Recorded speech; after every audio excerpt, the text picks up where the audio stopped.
Good morning, everyone. It is 10:30 now, so welcome to our social value webinar. I will just wait a few minutes as everyone is still joining, as I imagine meetings have overrun. As we all know, that happens, or you've gone to grab a coffee to listen to our webinar. So I will just wait a couple of minutes. But thank you to everyone for joining. Again, I do want to apologise. Obviously, we have moved the webinar, so I appreciate you guys being able to accommodate that in your diary. My name's Emily. I am your co-host today. I am the service delivery manager here at Exceeding, and I will be hosting alongside Paula today. We would be very grateful if you guys could follow us on LinkedIn. On your screen now, you should see the QR codes. If you get a chance, I'd be very grateful if you could give those a scan. We also have our Exceeding QR code, which will appear on the last slide. So again, I would really appreciate if you can give that a follow at the end of the presentation. So still quite a few people joining. So I will just sort of give that a moment. I hope everyone's got nice plans at the weekend. I think I'm going to have a rest. I am going to be knackered. I don't know about you guys, but all these bank holidays and then extra holidays that I've booked off, I've forgotten what it's like to work a full 5 days. So I imagine by 5:30 tomorrow, I will be ready for a rest. But I hope you've got some nice plans. I know Paula, who is hosting us today, has got a nice little treat for herself this weekend. How many people have we got joining now? It is 32 past. Quite a few of you have joined. So what I'll do now is I'll just go through sort of the boring bits. And then hopefully by then we can start and get cracked on, because I'm sure you guys have probably got other meetings booked in. So all your cameras and mics are off, but if you do have any questions, please do question it in the Q&A section. We will try and answer as many questions as we can today. But obviously, if we do run over time or we get too many questions, we will email them out to you, so you will get your question answered. And if there is any issues with the Q&A for anyone, again, apologies, but we will be able to see your questions. And if not, there is an email on the last slide. Do send them in, because we do obviously want to hear from you all. Just to let you know, this is being recorded. So again, for whatever reason, if you miss anything or your Amazon delivery arrives, you can rewatch it and then share it with colleagues. And at the end also, we would love your feedback for future sessions. We've got another 2 planned, and obviously many more going forward in the future, just to let you know what you think. So I am now going to introduce Paula. Thank you so much, Paula, for hosting this session. Would you like to introduce yourself? Thank you, Emily. Yes, hello everyone. I am Paula Jarvis, and I am the procurement consultant here at Exceeding. So yeah, Emily alluded to my weekend plans. I am actually off from tomorrow for a very long weekend. I'm going to Wales, although the east part of the country here where I am currently, we're going to get all the really hot sunny weather, and I'm going to go over to Wales where it's potentially going to be raining. So, but that's what makes Wales great. Yeah, it is. You've got a packed coat. Yes. Okay.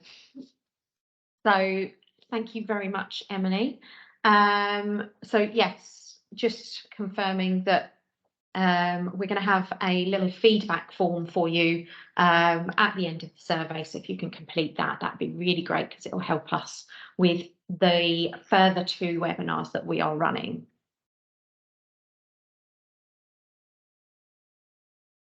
So just a quick, who are Exceeding? For those of you that don't know, Exceeding are a procurement consultancy, and we were founded on the principle of providing impartial best practice procurement advice for all types of organisations, to help them achieve the best services and solutions for their needs.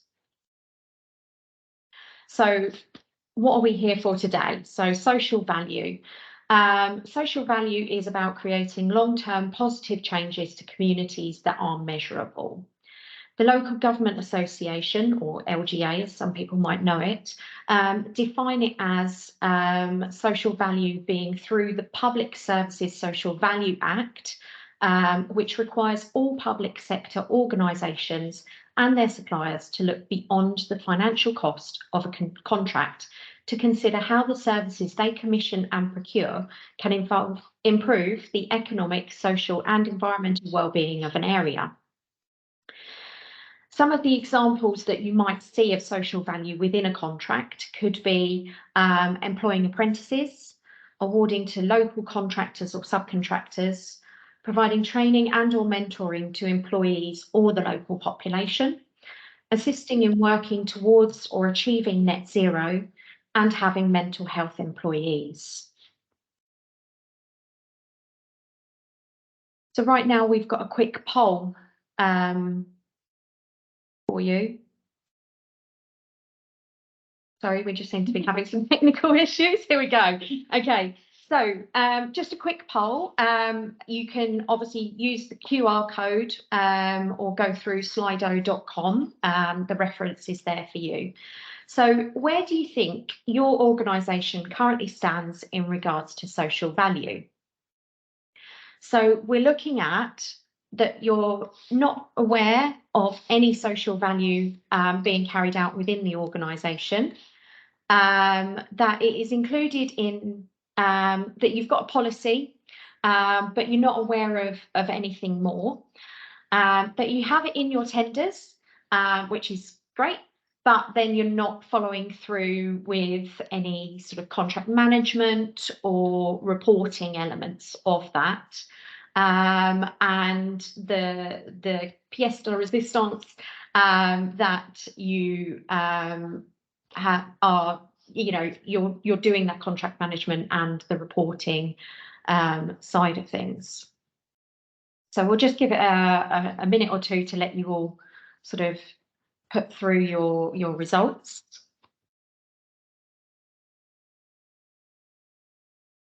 Okay, what we can see, the trends that are starting to come in. So, sorry, I'm obviously looking at this on a different screen. So at the moment, the vast majority of you, over half of you, have it in your tenders, but you're not aware of it being followed through with the contract management or the reporting side of things. That's creeping up, so we're almost at 60% now of you that are at that stage.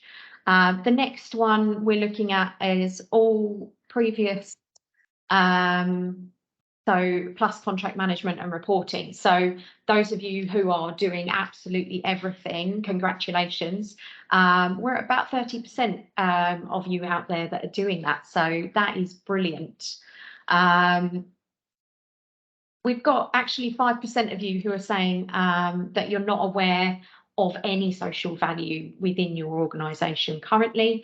So, you know, you're on the right webinar, and hopefully you'll join us for the other two, and you'll learn a lot about social value and hopefully be able to and put that through your organisation and get going. Right, okay. So, sorry, more technical issues. Right, okay. So social value in the new procurement regulations. So we all are aware that, hopefully, that there are new procurement regulations in the offing. Social value is not actually explicitly mentioned in the bill, but the government have said that it is followed by Regulation 12, which is covered procurement objectives, and then under point B there, maximising public benefit. So that is what they class as covering the element of social value. Members of the House of Lords had actually voted to mandate the consideration of social value within contracts. However, this was rejected by Conservative members. Social Enterprise UK have said that public benefit, which is what this clause is looking at, itself, it's not a term that's regularly used in procurement, and I, for one, had not come across it before. But they say that it is covered in charity law, and that's probably where this has come from. Social value, by contrast, is clearly defined in public law and is far better understood by public bodies, given the 10 years or so that have elapsed since the Social Value Act was passed by Parliament. Importantly, we need to give certainty and clarity to public sector bodies about what is expected of them. As we know, the procurement bill is still passing through Parliament and the House of Lords, and we're expecting it to be put into law probably at some point next year in 2024. So in September 2020, the government introduced a new PPN, or Procurement Policy Note. So it was PPN 0620, and this included a model for delivering social value. This PPN took the Public Services Social Value Act one step further from social value being considered, but the PPN only applies to all central government departments, their executive agencies and non-departmental public bodies. Local authorities and other public sector bodies aren't in scope. It states that a minimum weighting of 10% of the total score of social value should be applied in the procurement to ensure that it carries a heavy enough score for a differentiating factor in bid evaluations.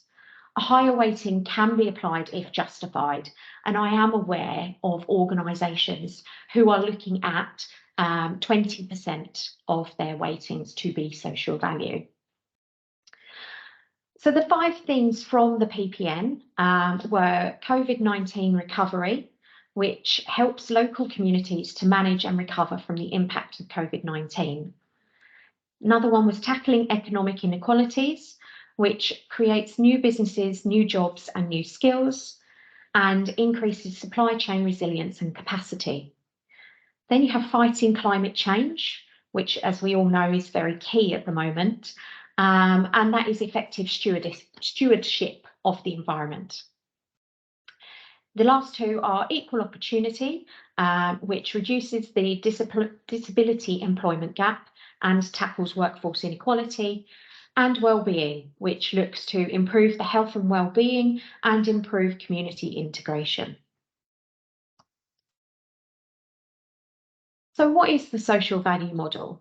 So the social value model expands on the PPN, providing more detail for each of those 5 themes.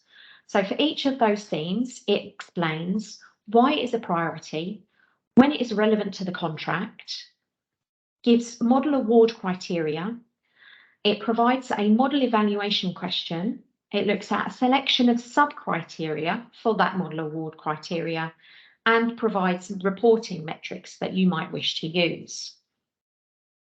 So if we look at theme 3, which was fighting climate change, obviously very key with net zero and everything happening at the moment. So looking at the social value model, why is it a priority? The government's 25-year environment plan set out goals for improving the environment within a generation and details how it will work with communities and businesses to do this. So when would it be relevant to a contract? When the contract could result in environmental protection and improvement, including working towards net zero. And then it gives 2 model award criteria, which are measures that you can include as part of the evaluation of your bids. So the first of these is to deliver additional environmental benefits in the performance of the contract, including working towards net zero. And the second one is to influence staff, suppliers, customers and communities through the delivery of the contract to support environmental protection and improvement. So the selection of sub-criteria that are available. So if we look at the model award criteria 1, demonstrating an understanding of additional environmental benefits, including working towards net zero. So an illustrative example of this could be conducting pre-contract engagement activities with a diverse range of organisations in the market to support the delivery of additional environmental benefits. and working with supply chains to deliver additional environmental benefits, including working towards net zero. If you look at delivering additional environmental benefits, including working towards net zero, illustrative examples of this could be enhancing the natural environment, such as habitat creation, increasing biodiversity, such as increased numbers of pollinators, or green space creation in and around buildings in towns and cities, such as green walls, utilising rooftops for plants and pollinators, and improving air quality. So when you look at these, it's all about those additional benefits that they're able to provide or carry out than those that they already do. And it's about being able to link back to that contract.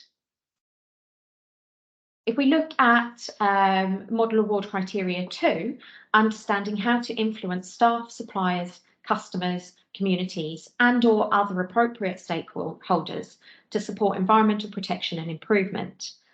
So we're looking at activities to reconnect people with the environment and increase awareness of ways of doing this. So examples of these might be engagement to raise awareness of the benefits of environmental opportunities identified, co-design or creation, working collaboratively to devise and deliver solutions to support environmental objectives, training and education, so influencing behaviour to reduce waste and use resources more efficiently. Partnering and collaboration, so engaging with the community in relation to the performance of the contract to support environmental objectives. And volunteering opportunities for the contract workforce, so undertaking activities that encourage direct positive impact. So, as I said, they provide you with a model evaluation question within the social value model. This is the same question across all 5 things because it is a very generic question. And as it is a tender question, it is a forward-looking question. Whereas if you wanted to include something within your SQ, you would be looking to use a backward-looking question, such as what they have already achieved within their organisation.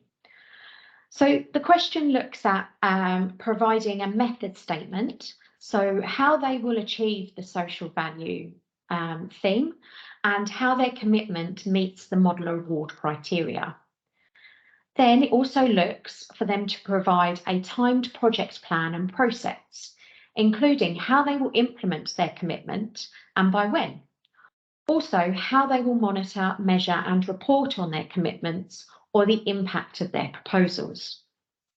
And then also how they will influence staff, suppliers, customers and communities through the delivery of the contract to support the outcome, such as engagement, co-design or creation, training and education, partnering or collaborating, and volunteering.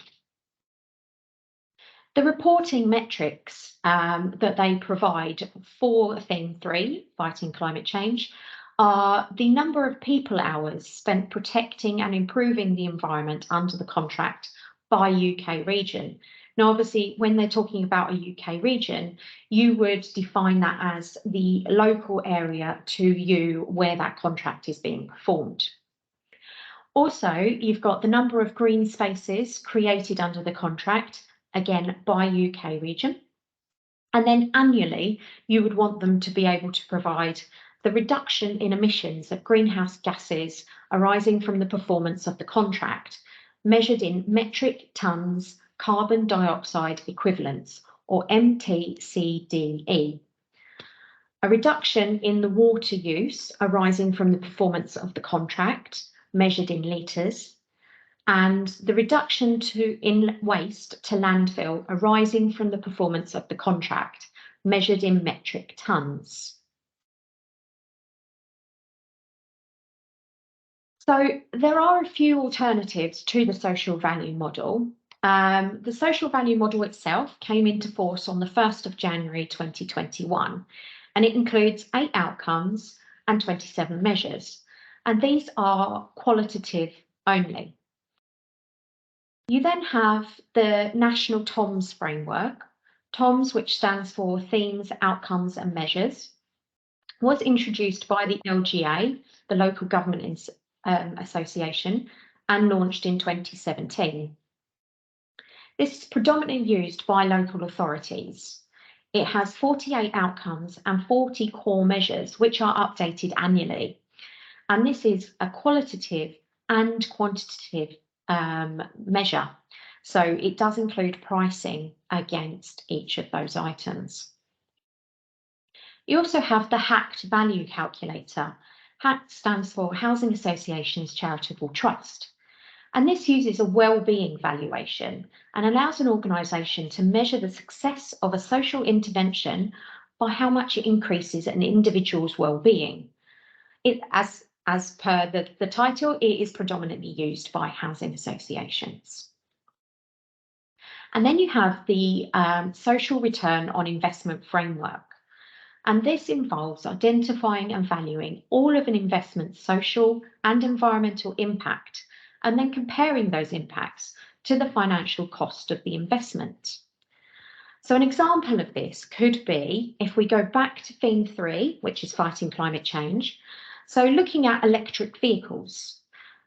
So for the social return on investment framework, you would look at the cost of the vehicle compared to the savings of carbon. So using a full electric vehicle that is charged solely using renewable energy causes carbon emissions of 0 grams of CO2 per kilometre.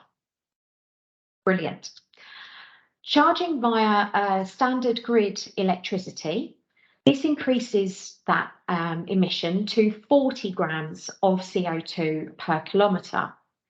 However, this is still a third of the amount used by the equivalent of a fossil fuel car.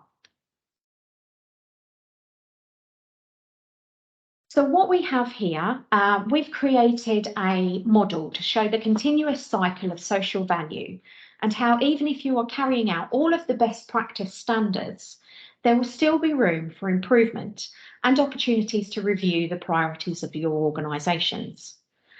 To start with, we're looking at the strategy spoke. So this is looking at, first of all, as an organisation, whether you're new to social value or, as we've seen from the poll earlier, that actually, you know, there are a lot of you doing some form of social value out there. So it's difficult to know where to start or what best practice looks like. But what you need to consider are your maturity analysis. So where is your organisation on the social value road? Is this the first time you're thinking about it, or are you already implementing it and reporting it, or somewhere in the middle? Moving on to the stakeholder element. So as with most things working in an organisation, you need to have that top-down support. But also for social value, you need to have that throughout the whole organisation. And best practice would want you to gather the stakeholders together to decide what the organisation's priorities are and how you want to achieve those. Then moving on to a social value policy. So you need to think about whether you want to create a brand new standalone policy for social value, or whether you have an existing policy that it could be incorporated into. Measurements. So what you'd need to consider here are the priorities. So remember, these can be different for different contracts. You wouldn't necessarily have the same priority that would be able to work across all of your contracts. And you need to consider how you'd be able to measure these. And do you measure them at the moment? And then you move on to commitments. So do you have a social value champion within your organisation? Do you have the resource to be able to measure the elements within your contracts, or do you need additional internal or external resource to help you be able to achieve these? So with the execution, this will be covered under our second webinar, which is on Tuesday, the 20th of June at 10:30, and it is identifying routes to market and evaluation criteria for social value success. And we will obviously move through the execution element during that webinar. So hopefully you'll be able to join us.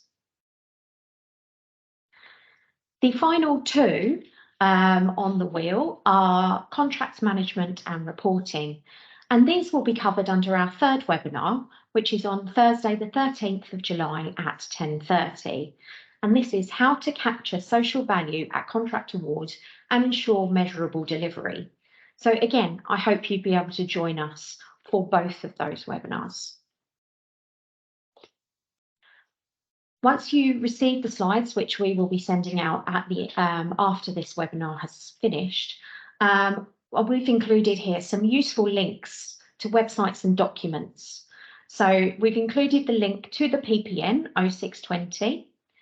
We've included the link to the social value model, to the national TOMS, to HACT, and to the procurement bill. Procurement bill is obviously very wordy, and those of you that haven't read it at the moment, if you have trouble sleeping, feel free to give it a read. So that's all for my discussion right now. We're going to move on to questions. Thank you, Paula.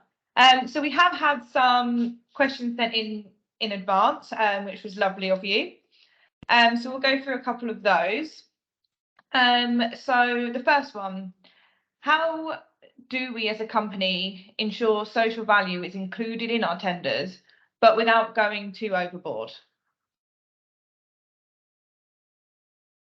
Thank you, Emily. So if you're worried about potential additional costs, which I'm thinking that might be what going overboard might be, then consider asking a more open question within your tender about what they can provide.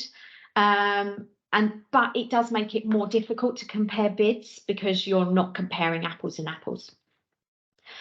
You could provide them with a list of specific social value that you'd be happy to accept, and then ask them to include whether there would be additional cost for providing those items that you've requested, and whether then they would provide one or multiples of those. Larger organisations do have budgets set aside for social value. And remember that anything that you are looking for should be proportionate and relevant to the contract. Well, I hope that answers that question. Another one we've had sent in. So this is, should we develop a social value policy if we don't have one? Yes, I would always recommend that you have a social value policy. Again, as I mentioned within my discussions about, you know, whether this is a standalone policy or whether it is included within an existing policy that you have. But it will help you to know and understand what you want from social value within your organisation. So it will help clearly define that and to help shape the social value provision within your contracts. Also, you might want to look at the questions that you ask and the weightings that you apply. So, you know, do you want to stick with that minimum of 10%? Do you want to look at potentially higher weightings where relevant? And if you're a smaller organisation and would rather not create a social value policy, then obviously, you know, you can look to include it within an existing policy. Fantastic. Another one which I like. What are the key considerations when developing a social value policy, as I've recently myself been tasked with doing this? Thank you. So first of all, you want to structure this in the same way that your organisation structures any of the policies that you write. You may well have templates that you use, sort of common headings, styles and formatting. So again, you want it to look like one of your organisation's policies. First of all, you'd need to you'd need that top-down support that we discussed earlier, and to know that the areas of what areas of social value are they wish to cover within the organisation, and also you want to ensure that social value is happening throughout your contract. So again, making sure that you do that contract management and you do the reporting, and ensure that the suppliers are providing that social value that you've asked for. And then again, do you want to create that standalone policy or include it within another policy? And also, obviously, you know, very few of us actually write a policy from scratch. We look to best practice. So you may well find a sentence or a paragraph from another policy that would really work well for you, and then you can adapt it and amend it to make it work for your organisation. Obviously, you've got to run that policy past people within your organisation, get some feedback, and obviously go through the normal channels for approval for those policies. Then you need to look at carrying out training for your staff. So, you know, do you do one-to-one training for those contract managers who are looking to include social value within their contracts, as well as carrying out some maybe broader social value training for everyone else within the organisation? Okay, just checking in on the time. We've probably got time for one more question. So we aren't getting particularly good responses from our social value evaluation questions from potential suppliers. What can we do? So that's a great question, and is actually going to be covered in our second webinar. So hopefully you can all join us for that. Okay, firstly, I just want to say a massive thank you for Paula for hosting this session. I found it really interesting. I hope you guys have too. Like we said at the start, if you would follow us on Exceeding's LinkedIn, the QR code is now on your screen, and we'd really appreciate it. And we've also popped the dates on for the next 2 webinars. So if you found this one interesting or you like the sounds of the next one, we have got the dates on screen, which is the 20th of June, which is a Tuesday, and then the Thursday, the 13th of July. So we would really love it if you guys could join. If you fill out the feedback form, it does ask you if you are interested in the upcoming webinars, and if you do put yes, we will automatically send you an invite, so you don't have to go through that process yourself. So yeah, thank you again everyone for joining us, and I hope you've really taken something from this. Thank you. Thank you.